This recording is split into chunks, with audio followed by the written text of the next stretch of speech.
Hello, welcome back to my channel. Today I want to talk about Venom Wars, the epic comic crossover of 2024.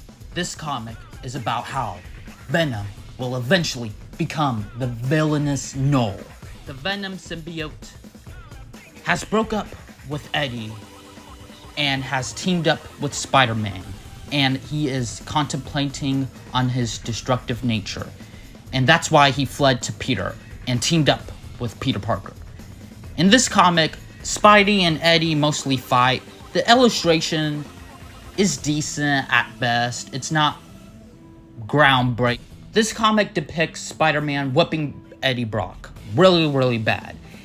And I wasn't a fan of that. Eddie Brock should be really tossing Spider-Man to the floor, because he's been in the symbiote for far longer than Peter Parker has. And they're just nerfing Eddie Brock, and I'm not a big fan of that. Also, Venom is out of character, because when Spider-Man is fighting Eddie Brock, Venom is in the backseat, basically. And he's letting Spider-Man fight him on his own, and Venom would usually take over Peter Parker. They wouldn't. No, that I wasn't a big fan of that. Eddie Brock's son is just watching, and in mid-fight, he just jumps all in, and he's saying, "Stand aside, for I am the Prince in Black will come in." And here comes a new challenger. I just like how every single time when a Marvel character is fighting another Marvel character, they just interrupt them. Like, we want to see the full fight. Like, I really wanted to see Eddie Brock, Mike Tyson, Spider-Man. I mean, the comic was alright. Like, it was worth the month wait for issue 2. Trying to pump up Eddie as if he is going to become Null. Reading this comic, I don't see that. They're nerfing Eddie.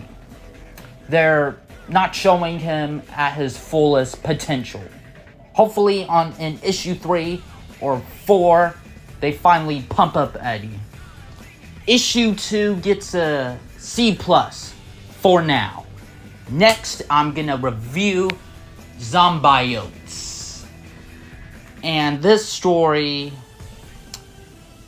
was actually good. It was actually good. I'm loving the art style.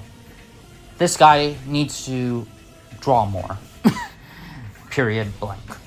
And this is about how the Zombiotes are infecting the humans, and how a known source has been giving it to them. Our two protagonists are She-Hulk and Hellcat. And they're a good duo. And I really want to see Hellcat in live action. This comic really makes me want to read more of her. And she's a more likable character. And She-Hulk is decent in this comic. And this comic is dumb fun. And I just appreciate how there are Zombiotes and how the civilization has to deal with that. This comic, look, I don't care what continuity it's in. It's implied that it takes place in the same universe as Venom Wars. I'm wondering how they're going to tie in the Zombiotes in issue 3. I want the next comic to be even more gorier. This is how you could get a 10 out of 10 for the next comic for Zombiotes. In issue 2, put in the Hulk.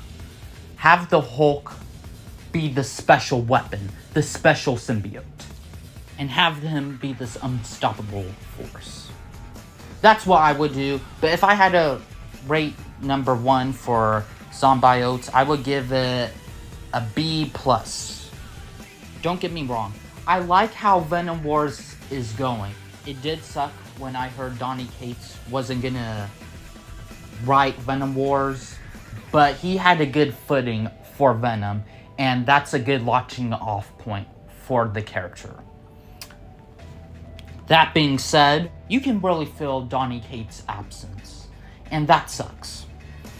I wish he came on to write Venom Wars, but the writer for this one is decent at best.